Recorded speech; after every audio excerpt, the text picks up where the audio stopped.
کہتے ہیں کہ بعض اوقات بچہ دودھ پی رہا ہے، اس وقت بھی خاوند اپنی بیوی سے مل سکتا ہے، لیکن بہتر یہ ہوتا ہے کہ ایسے حالات میں نہ ملیں۔ چاہے بچہ دودھ پینے والا ہو، اس کے دماغ میں ہر چیز آتی ہے جو کچھ کر رہے ہیں، وہ ایک کمپیوٹر ہے، اس میں فیڈ ہو رہی ہے ہر چیز۔ وہ بول نہیں سکتا، لیکن بڑا ہوگا اور پتہ لگے گا میری باپ کا یہ حال ہے۔ میاں بیوی کو ایک دوسرے کے جسم کے ساتھ تک دیکھنا جائز ہے، سب کچھ دیکھنا جائز ہے، دیکھنا تو منع نہیں ہے۔ ان لباس لکم وانتم لباس لہن، لیکن کیا دیکھنا چاہتے ہو مجھے سمجھاؤ ذرا۔ بی بی عائشہ فرماتی ہے واللہ مجھے اللہ کی قسم ہے حضور نے میرا بدن نہیں دیکھا اور میں نے بھی حضور کا بدن نہیں دیکھا۔ یہ ہے عفت اور تقویٰ۔ ویسے دیکھنا کیا چاہتے ہیں؟ پیشاب کی جگہ ہے، پخانے کی جگہ، کیا دیکھنا چاہتے ہیں؟ میرا ایک دوست ہے، بہت بڑا سرجن ہے، وہ کہتا ہے وکیل صاحب جب ہمارے لیڈیز کے آپریشن ہوتے ہیں مجھے 8 دن اپنی بیوی کے پاس جانے کا خیال بھی نہیں رہتا، اتنا خوف آتا ہے کہ کیا ہے اور کیسا نظام اللہ نے بنایا، بچہ کیسے پرورش پاتا ہے، کیسے اندر ہوتا ہے۔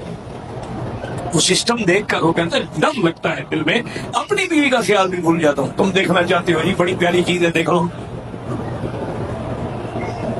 انا للہ ہے، دیکھنا ویسے شریعت میں جائز ہے، تمہاری مرضی، مسئلہ ہم نہیں بدل سکتے۔ کہتے ہیں جی کہ میاں بیوی ایک جگہ پر اکٹھے غسل کر سکتے ہیں، ساری رات اکٹھے رہے ہیں، تو باقی حمام میں اکٹھے ہونے میں کیا ہو گیا ہے؟ نہیں، مسئلہ ہے کہ اللہ نے تمہارا عقل چھین لیا ہے یا مجھے چھیڑنے کے لیے لکھتے ہو؟ کیوں نہیں نہا سکتے؟ بی بی عائشہ حضور اکٹھے بیٹھ کے نہاتے تھے، پانی کا برتن بھی ایک ہوتا۔ میاں بیوی بغیر کپڑوں کے سو سکتے ہیں؟ کیوں نہیں سو سکتے جناب؟ میاں بیوی ہیں، بالکل سو سکتے۔ تم وہ مسئلے پوچھو نا جی شریعت کے یا تقوی کے، پرہیزگاری کے، وہ چھوڑو۔ تو انبیاء نے تو کبھی دیکھا نہیں، بیوی فرماتی کہ میں نے حضور کا بدن ہی نہیں دیکھا، وہ بغیر کپڑوں کے کیسے سوتے ہوں گے؟ وہ بلند مقام ہے۔ جہاں تک فتویٰ ہے وہ یہی ہے کہ تم میاں بیوی سو سکتے ہو بغیر کپڑوں کے۔